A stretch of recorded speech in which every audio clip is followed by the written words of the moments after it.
안녕하세요, IT 크리에이터 신았습니다. 오늘은 손이 조그마신 분들도 부담없이 쓸 수 있거나 조그만 기기를 좋아하시는 분들이 많이들 고민하고 계시는 갤럭시 S10 에센셜과 아이폰 SE 2세대를 비교해 보도록 하겠습니다. 지금 두 기기 모두 다 한 손으로 이렇게 자유롭게 만질 수 있을 정도로 상당히 컴팩트하고 가벼운 게 특징인 스마트폰입니다. 두 기기 모두 다 작으면서도 어느 정도 성능을 기대할 수 있는 스펙을 갖고 있기도 하고요. 그래서 많은 분들이 갤럭시 S10 에센셜이 출시한 지 1년이 지났지만 아이폰 SE 2세대와 같이 고민을 많이 하고 계시는 것 같습니다. 그래서 오늘은 얘네 둘의 디스플레이, 카메라, 스피커, 배터리 등등 실사용하면서 신경 쓸 수 있는 부분들을 모두 비교해 볼까 해요. 단순한 스펙 나열은 하지 않도록 하겠습니다. 이미 먹이업 유튜버분들 영상들 통해가지고 귀에 박히도록 이미 보셨을 것 같으니까요. 그분들 영상보다 혹시 제 영상을 먼저 봐주신 거라고요? 정말로 감사합니다. 영상 밑에 아이폰 SE 2세대와 갤럭시 S10 에센셜 스펙 텍스트로 달아두도록 하겠습니다. 자, 우선 스피커를 비교해 보도록 하겠습니다. 갤럭시 S10 에센셜이랑 아이폰 SE 2세대 모두 스테레오 스피커를 탑재를 했습니다. 하단 구멍과 상단 수화부를 모두 이용해서 스테레오 스피커를 구현을 해냈는데요. 아이폰 SE 2세대의 경우에는 양쪽으로 구멍이 났지만 우측만 스피커로 보이고 좌측은 마이크인 것 같습니다. 갤럭시 S10 에센셜은 하단 우측 부분만 구멍이 나 있고 좌측에는 3.5mm 이어폰 잭이 들어있죠. 참고로 아이폰 SE 2세대에는 이어폰 잭이 탑재되어 있지 않습니다.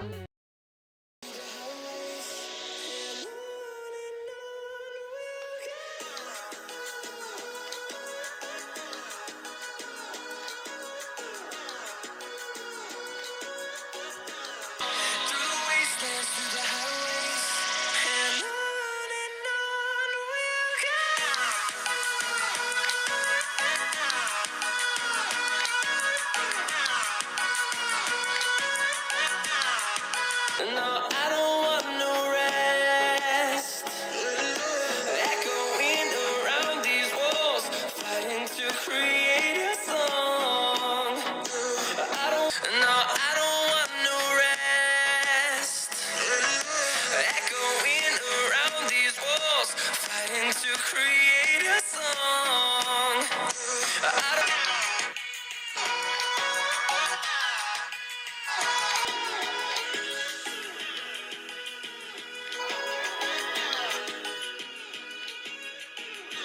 개인적으로 갤럭시 S10 에센셜의 스테레오 스피커의 출력 또한 나쁘지 않았지만 아이폰 SE 2세대와 비교해보면 뭔가 가벼운 느낌이 들었어요. 그만큼 아이폰 SE 2세대에 탑재된 스테레오 스피커가 55만원대의 보급형에도 불구하고 충분히 좋은 스피커라는 점이었죠.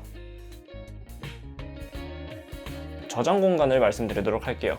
한국에서 유통되는 갤럭시 S10 에센셜의 경우에는 내장 메모리 128GB, 아이폰 SE 2세대의 경우에는 최저 64GB부터 128GB, 256GB 모델까지 있습니다. 이제는 당연한 얘기가 된 거겠지만 아이폰 SE 2세대는 마이크로 SD 카드로 용량 확장이 불가능하고요. 갤럭시 S10 에센셜은 이론상 2TB까지 마이크로 SD 카드가 지원이 가능합니다. 저는 여기다가 512GB 삼성 마이크로 SD 카드를 넣어서 사용을 하고 있어요. 갤럭시 S10 에센셜도 그럴 수 있겠지만 아이폰 SE 2세대의 경우에는 저장 공간이 부족할 수 있어요. 그럴 때 혹시라도 대학생이신 분들을 위해서 제가 저장 공간 늘리는 꿀팁을 알려드릴게요. 대학생이신 분들은 혹시 자신의 학교에서 마이크로소프트 오피스를 지원받을 수 있는지 확인을 해보세요. 보통 전산처에 문의하면 알려줄 거예요. 마이크로소프트 오피스가 구매형에서 구독형으로 바뀌면서 오피스 365로 바뀌었죠. 그래서 웬만한 대한민국 대학교들의 마이크로소프트랑 이렇게 협약을 해가지고 대학 메일도 마이크로소프트 메일을 쓰는 경우가 많고 워드, 엑셀, 파워포인트, 엑셀 등 마이크로소프트 오피스를 모두 지원받을 수 있습니다. 그리고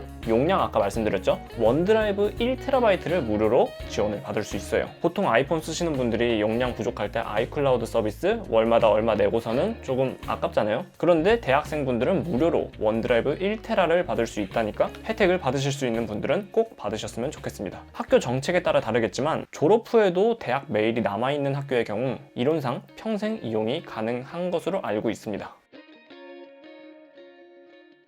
지문 인식을 살펴보도록 하겠습니다. 갤럭시 S10 에센셜과 아이폰 SE 2세대 모두 지문 인식을 탑재하고 있는데요. 갤럭시 S10 에센셜은 측면에 지문 인식이 탑재되어 있고 아이폰 SE 2세대는 다들 아시는 홈 버튼, 터치 ID 2세대가 탑재가 되어 있습니다. 갤럭시 S10 에센셜의 경우에는 측면 지문 인식 말고도 전면 카메라를 통해서 2D 안면 인식도 가능한데, 이게 아이폰의 페이스 아이디 같은 별도의 센서로 입체적으로 사람의 얼굴을 분석해서 잠금을 해제하는 게 아니라 별도의 센서 없이 그냥 전면 카메라로 사람을 인식하는 수준이에요. 그래서 막 사진으로 풀린다 이런 논란이 있기도 했죠. 애초에 갤럭시 S10 에센셜의 메인 보안 솔루션은 안면 인식이 아니라 지문 인식이기 때문에 보조적인 수단으로 설정해두면 좋을 것 같다는 생각이 들기도 합니다. 아이폰은 여기 터치 아이디,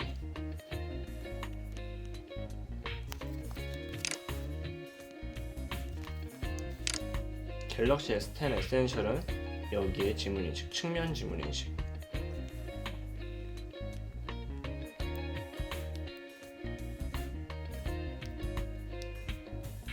가져다 대자마자 이 부분에 안면 인식을 하고 있어서 안면 인식도 가능합니다.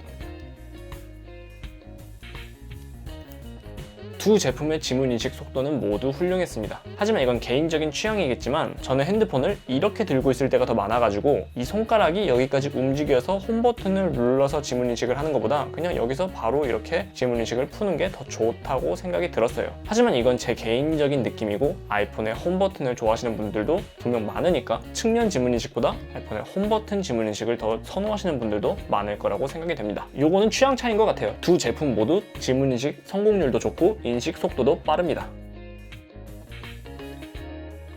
자, 그럼 이 두 기기의 디스플레이에 대해서 한번 살펴보도록 할게요. 갤럭시 S10 에센셜은 FHD 1080p급의 아몰레드 디스플레이고요. 아이폰 SE 2세대는 720p HD급 LCD 액정을 탑재하고 있습니다. 단순 스펙으로만 봤을 때는 굉장히 안 좋다라는 선입견을 갖기 쉬운데, 예전부터 아이폰에 탑재되는 LCD의 품질은 상당히 괜찮았거든요. 물론 아이폰 11 프로 맥스, 아이폰 11 프로 이런 애플의 플래그십에 탑재되는 OLED 디스플레이와는 차이가 있을 수밖에 없지만,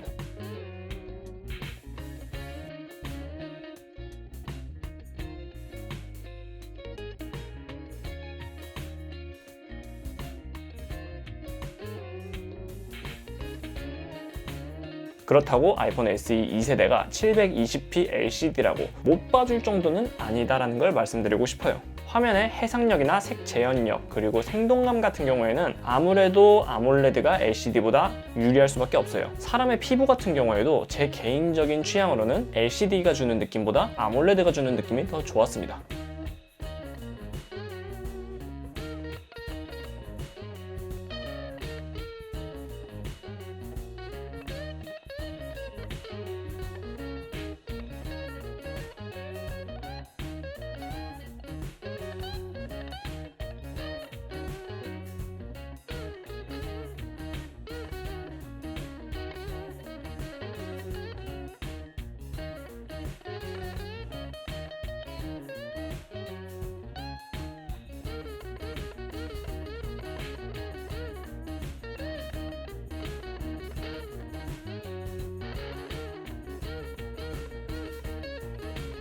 디스플레이의 최대 밝기와 최소 밝기도 살펴보도록 할게요. 갤럭시 S10 시리즈의 최대 밝기는 이론상 1200니트인데 이게 좀 논란이 있어요. 화면 밝기를 자동으로 설정했을 때는 1200니트까지 올라갈 수 있는데 이걸 수동으로 조정할 때는 거기까지 못 올라가고 그거의 반 전후인 600니트 언저리에서 제한이 된다는 거예요. 아이폰 SE 2세대는 그런 이슈 없이 그냥 최대 밝기 625니트라고 확실히 정해져 있습니다.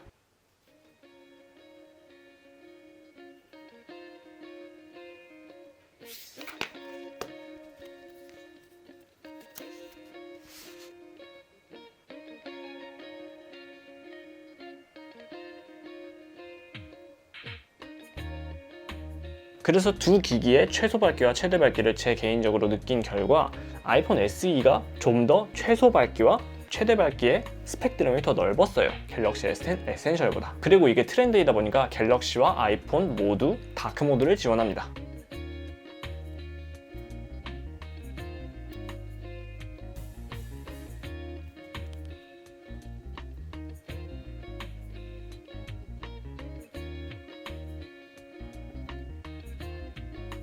아이폰 SE 2세대에는 트루톤 디스플레이 기술이 적용이 되었고요. 갤럭시 S10 에센셜에는 블루라이트 필터 조정 혹은 RGB 값을 좀 더 아이폰보다는 세세하게 조정을 할 수가 있어요. 아이폰은 RGB까지 막 이렇게 세세하게 조정할 수는 없죠. 순정 상태일 때는.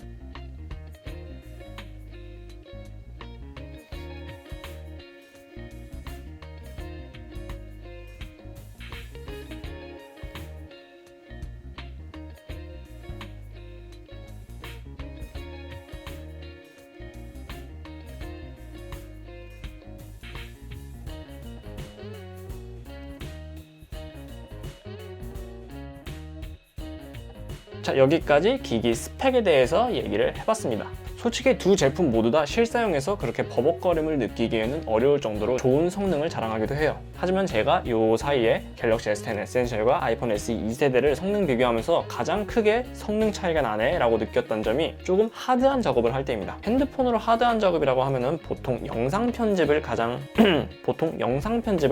1순위로 둘 수 있겠죠. 짧은 1080p, 그러니까 FHD 영상을 편집하는 속도 비교해 보도록 하겠습니다.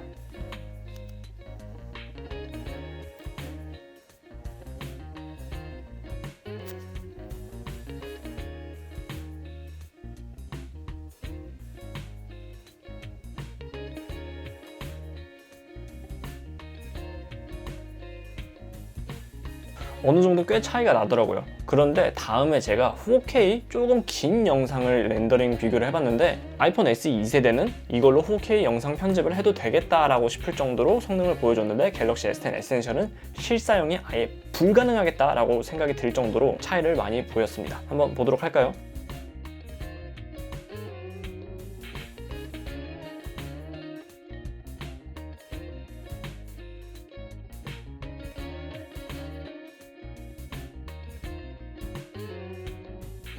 그리고 여담으로 아이패드 프로 3세대가 제일 좋더라고요, 역시.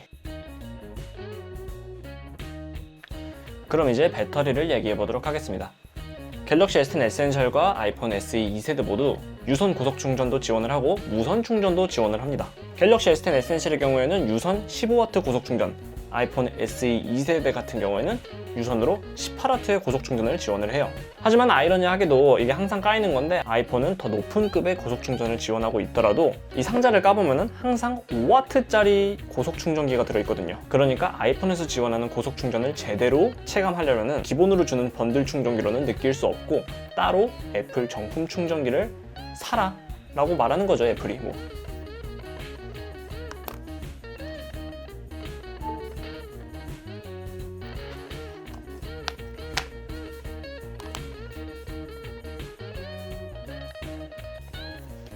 둘 다 치규격의 무선 충전을 지원을 하고 있어서 상당히 범용성 좋게 무선 충전을 할 수 있습니다. 특이한 거라면 갤럭시 S10 에센셜의 경우에는 무선 충전 공유 기능이 들어있어서 얘의 무선 충전 공유 기능을 켜고 이렇게 충전을 할 수도 있고 아니면 혹은 에어팟 프로를 충전할 수도 있고 그런 식이죠.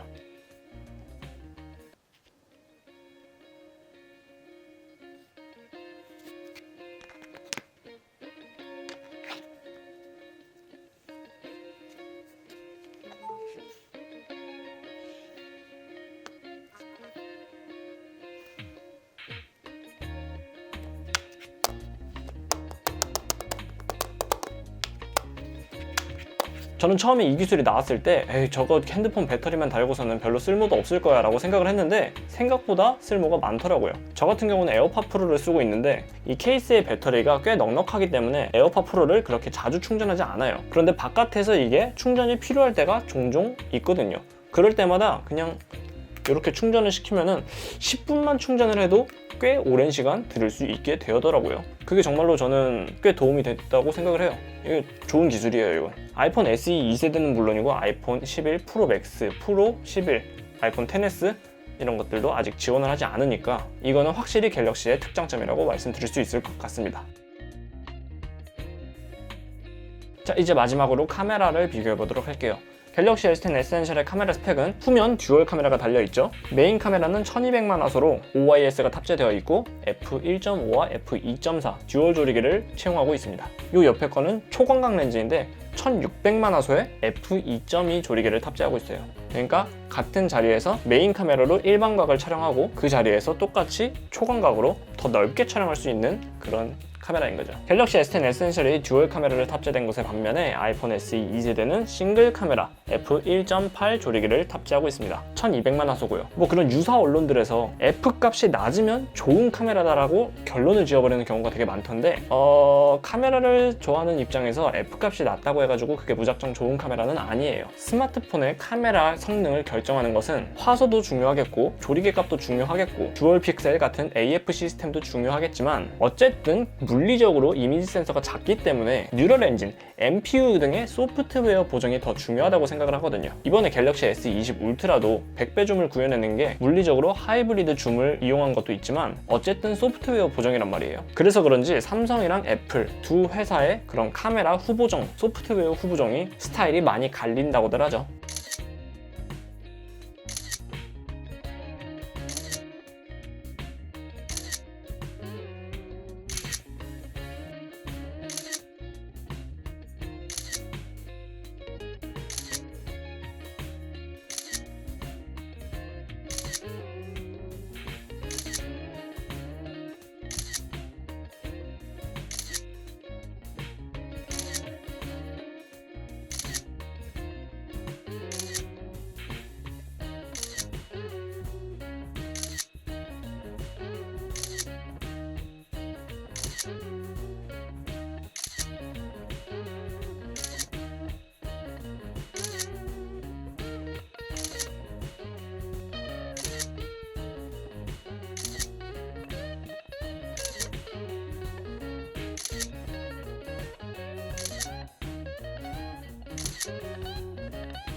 전면은 갤럭시 S10 에센셜은 1000만화소고 아이폰 SE 2세대는 700만화소입니다. 그런데 얘가 1000만화소라고 해가지고 더 좋은 카메라고 얘가 700만화소라고 해서 더 나쁜 카메라다 이렇게 단어는 못하겠어요. 왜냐면 전면 카메라는 셀카를 찍는 용도인데 이거는 화질이 정말 좋으면 좋을수록 제 얼굴들의 그런 적나라한 부분들을 다 드러내주는 꼴이기 때문에 적당히 뭉개일 수 있어야 되고 적당히 이뻐 보여야 되거든요. 그런 의미에서 전면 카메라는 아이폰 SE 2세대가 더 마음에 들었다고 말씀을 드릴 수 있겠습니다.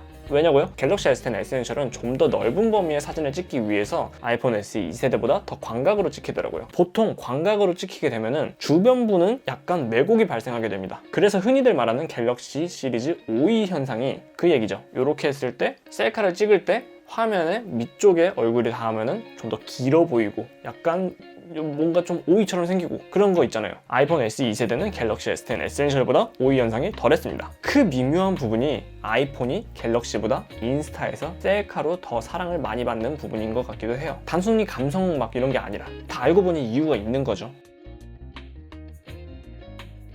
동영상은 둘 다 4K 60프레임까지 촬영이 가능합니다. 둘 다 OIS가 탑재되어 있어가지고 어느 정도의 손떨림 보정은 해줄 수 있지만 갤럭시 S10 에센셜의 경우에는 슈퍼 스테디샷 기능이 있거든요. 초광각으로 더 넓게 찍은 다음에 일반 광각처럼 나오는 부분만 소프트웨어적으로 잘라가지고 액션캠처럼 거의 완벽하게 손떨림을 보정해줄 수 있는 방법인데 저는 그 슈퍼 스테디샷 기능도 꽤 실용성이 있다고 생각을 해요. 자, 하지만 동영상 짚고 넘어가야 될 점이 하나 있습니다. 안드로이드 시스템의 구조적 문제인데 갤럭시 S10 에센셜에서는 동영상을 촬영할 때 한 파일마다 크기가 4기가를 넘어가면은 다른 파일로 넘어가게 돼요. 그러니까 제가 만약에 15기가짜리 영상을 찍었다 싶으면은 아이폰은 내장 메모리가 허락하는 한 계속 찍을 수 있어요. 한 파일로. 하지만 갤럭시 S10 에센셜은 영상을 찍으면은 4기가마다 파일이 나눠지게 됩니다. 물론 중간에 영상 촬영이 멈추는 건 아니에요. 하지만 4기가 그렇게 나뉠 때 그 1초, 2초 그때가 끊김이 발생하더라고요. 저는 유튜브를 촬영하면서 핸드폰을 보조 영상 촬영 장비로도 사용을 하는데 그 부분에 있어서 갤럭시 S10 에센셜은 정말로 치명적인 단점이라고 할 수 있겠습니다. 그래서 제가 아이폰 SE 2세대를 영입한 이유기도 하고요. 그래서 오늘은 2020년 기준 작은 스마트폰의 대명사 갤럭시 S10 에센셜과 아이폰 SE 2세대의 비교를 맞춰봤습니다. 어떠신가요? 물론 갤럭시 S10 에센셜이 1년 전 모델이기도 하고 이거는 신형 모델이기도 하면서 A13 바이오닉, 그러니까 사실 AP적인 측면에서는 그리고 최적화까지 곁들여져가지고 상대가 안 되는 부분이라고 생각을 해요. 하지만 그렇다고 해서 갤럭시 S10 에센셜이 완전 버벅거리고 쓰지도 못할 그런 똥쓰레기냐? 그런 건 아니거든요. 그렇기 때문에 제 영상을 봐주시고 평소에 아이폰을 입문해 보시고 싶었던 분들이 비교적 저렴한 가격으로 아이폰 SE 2세대를 선택하시거나 아니면은 안드로이드가 좋아서 안드로이드가 좋은데 엣지는 싫고 아니면은 노치도 싫고 조그맣고 컴팩트한 화면이 좋으시다 라고 생각하시는 분들은 갤럭시 S10 에센셜을 구매하시면 될 것 같아요. 영상이 도움이 되셨다면 좋아요와 구독, 알람 설정 한 번씩 눌러주시면 감사하겠습니다. 다음 컨텐츠 제작에 도움이 되거든요. 궁금한 점이 있으시면 댓글 달아주시면 답변 드리도록 하겠습니다. 시청해주셔서 감사합니다. 지금까지 IT 크리에이터 시나스였습니다. 감사합니다.